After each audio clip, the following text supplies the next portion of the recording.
What's up, comic book fans? This is TB Comics, and welcome to another one of my one-shot wonders. And I'm still sticking with the Batman One Bad Day series, and this time it is the last one actually. And this time we're heading over to Ra's al Ghul and his One Bad Day.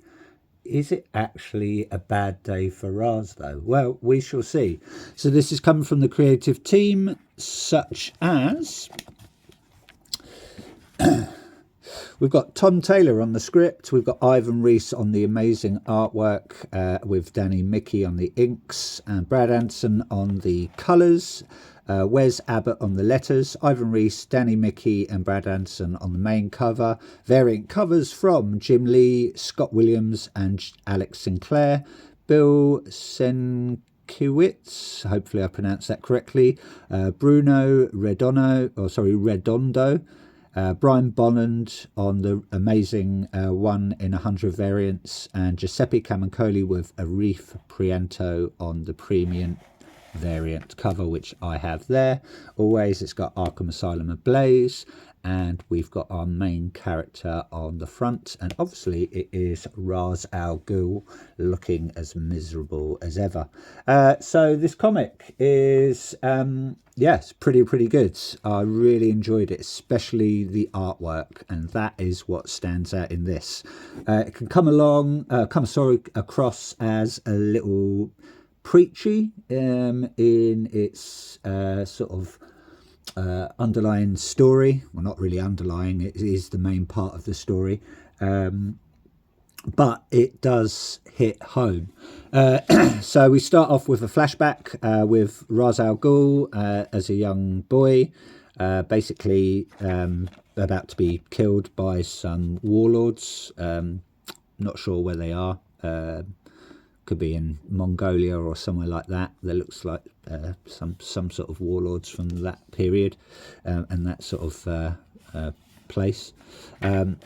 And yeah, it's a flashback, and he is saved basically by a pack of wolves who help him, and then he manages to escape. We come back to the present day, where Ra's has been basically resurrected by the Lazarus Pit.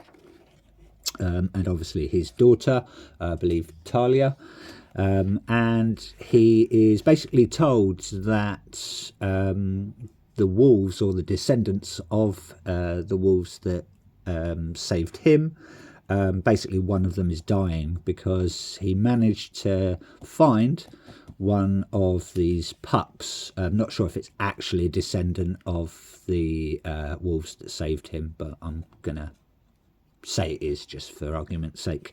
And he kills the people that have trapped it, and that pup has grown up with him and has been his long lost long time companion, walking by him, and is now dying, and I believe it's from cancer, and he has to put it down, and he knows that this cancer is probably caused by ecological issues, especially from those from big industrial companies like oil companies and such, pharmaceutical companies. And so he wants to do something about the future. He wants to cleanse the earth. He wants to basically save the earth for future generations, and he doesn't mind killing people to do that. So he wants to kill, I think it's round about 30 specific industrial men and women, and he starts to do that. And obviously, it being a Batman One Bad Day, we've got to have Batman in it, and Batman does come along, and he wants to stop Ra's from killing these people. But it's that age-old sort of story: is Batman doing the wrong thing by saving these innocent / not innocent people from Ra's, or does Batman just step to one side? And he won't. Batman won't have people murdering other people, as bad as they are.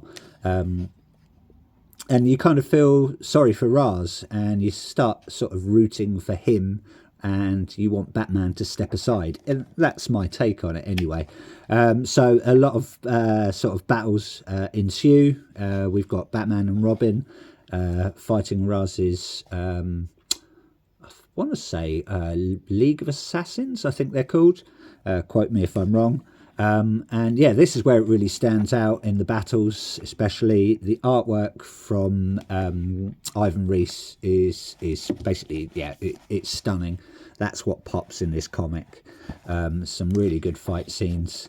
Damien gets taken hostage, as I believe he is Damien's his grandson, and Batman dies, or we're led to believe he dies.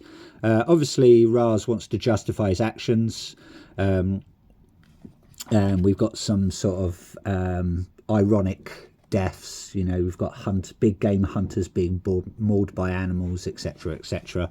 So you do start rooting for Raz a bit. Batman is resurrected by the Lazarus pits because obviously Robin won't allow that to happen. He's not ready to take up the mantle of Batman yet. He's way too young and way too annoying in my opinion. So I've never really liked Damian Wayne. And yeah, so that's what it is. And obviously after Batman being resurrected, he's got to stop Raz, and you know, the big end fight ensues. But yes, some amazing artwork there, as you can see. I don't know if my camera's doing it justice. I would say this is probably one of my favourites out of the whole Batman One Bad Day series.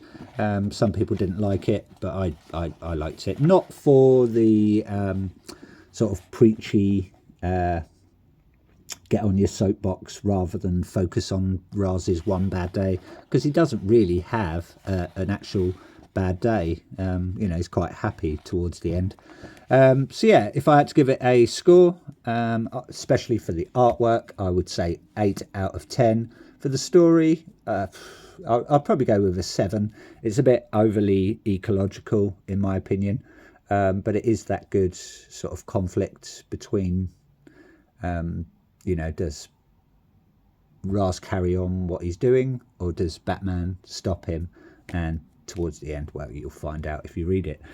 So yeah, I urge you to read this one, especially if you haven't picked up any of the others. This one I would say stands out, especially for the artwork, and the writing is top notch as well. If you're not a fan of sort of eco stories, don't. But you know, I don't know a lot about Ra's al Ghul, so I think he's a character that hasn't, you know, popped up very often, or it doesn't pop up very often, so it was quite nice to see him.